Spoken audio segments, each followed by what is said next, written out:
Hey guys, it's Jen, Not a Real Farm. So here we are. It's glorious out here today. We are due for at least a couple inches of snow tomorrow, so I'm going to head down to the greenhouse. While it's still nice out, the greenhouse is going to be nice and warm, and we're going to start collecting more of our seeds. And this is what we do in the wintertime, and then basically everything just starts on over again in March. Okay guys, so you can see here, my last video I showed you how the snow actually accumulated on the roof during one of our snowstorms, and now you can see that what happens with this is it actually ends up sliding off down the side of the greenhouse. So it is possible, even in the middle of winter, to actually grow herbs, and it gets warm enough and it stays warm enough in here to do that because the snow won't accumulate and block out the sun. So I'm still in here, and what I'm doing is I'm actually trimming the blackberries and I'm tipping them so that we can give the blackberries a nice new start in the spring. But this is pretty good for December the 7th. They still have nice green leaves on them. And even though the leaves aren't very happy, you can see that they haven't frozen yet. So that's great. So the whole main reason of doing this is to allow, once this is basically fruited on, the prima-canes will no longer be fruit any longer. And so we want to trim off a lot of these canes to give the new growth the opportunity to grow some new fruit in the new year. So these will probably start producing again in March when everything starts warming up again in here. All right, so we're sort of up at the top of the greenhouse here, just standing up on one of the raised garden beds. And so what I want to do is I want to clip a lot of these prima-canes. Man, that's thick. Just because we've already gotten fruit off of this. And so we're going to take it out and trim it out so that we have some new growth that'll have that opportunity to come through starting in the spring. And as you can see here, you don't clip it off. You'll have some fruit that'll start to go moldy, so you don't want to leave that in the greenhouse either. We're just going to clip some of this too. So this isn't bad for December the 7th, right guys? I mean, take a look at the leaves and the greenery that you still have in this greenhouse. The greenhouse is sitting at right now about 20 degrees Celsius. It is nice outside, and we are very fortunate to be able to still garden around this time frame right before Christmas.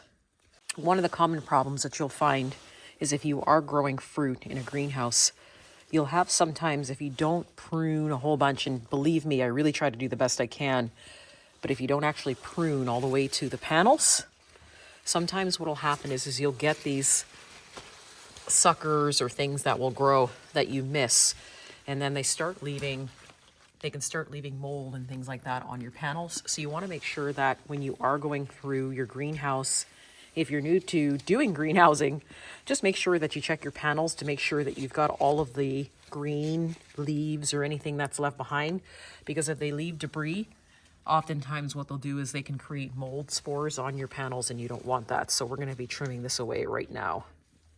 And just sort of a side note before we begin to take some of that greenery outside, I'm still getting straw flowers in the greenhouse December the 7th. Isn't that cool?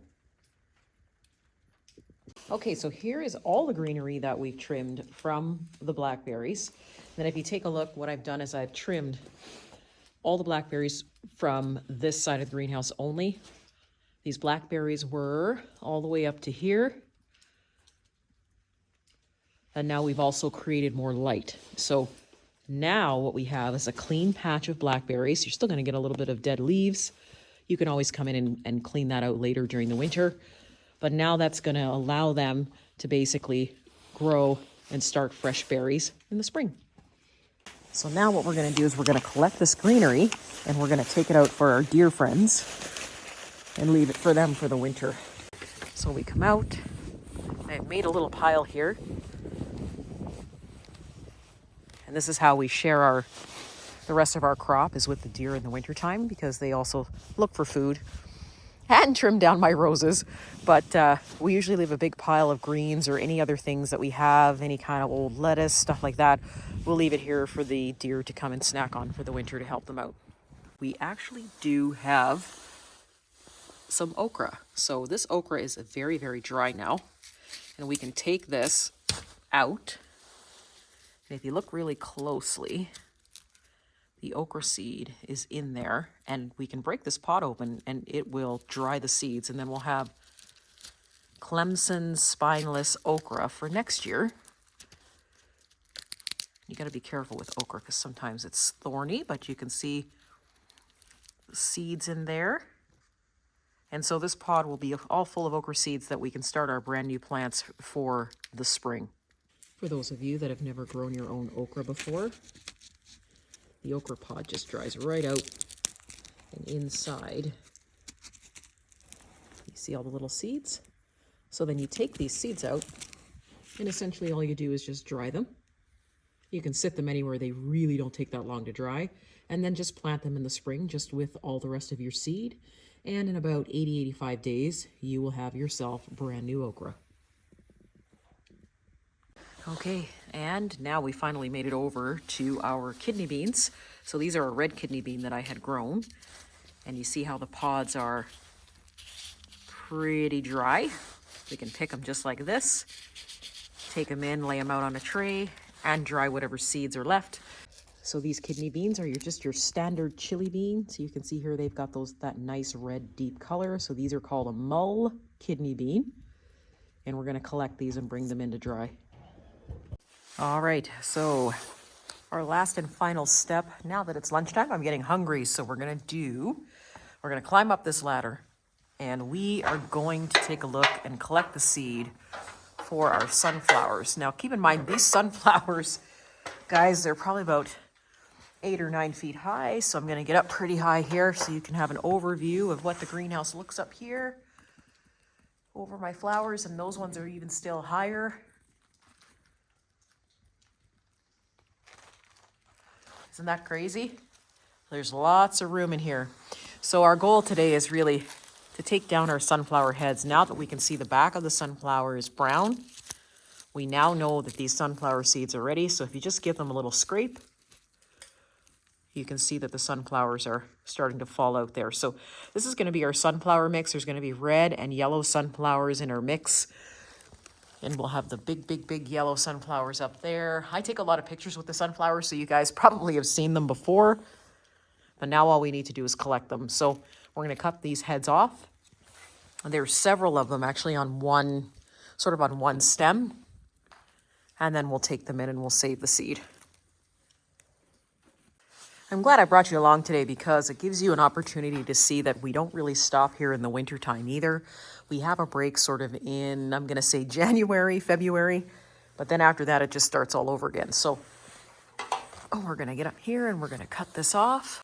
All right, so we go. Let that go, and now we can see that we've got our sunflower seeds. So if we just knock these out here,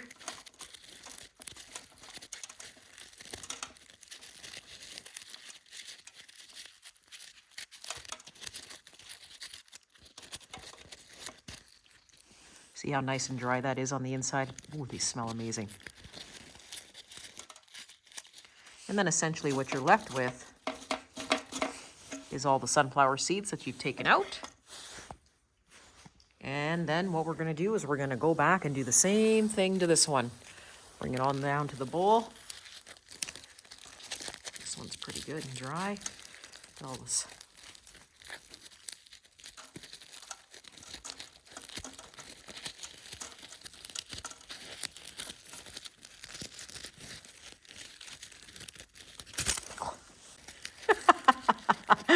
Oh, I just hit myself in the eye with sunflowers. That's awesome. Okay.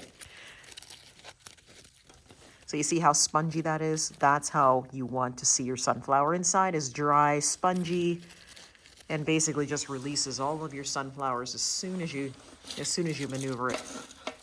So here's all the sunflowers out of that one. And you get these sort of nice, dark, red seeds.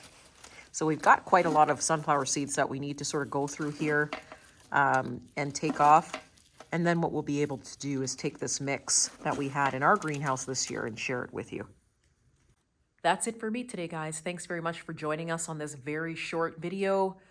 We are still doing gardening in the winter, collecting our seeds, preparing the soil, letting it rest, and getting ready for the new season. See you soon.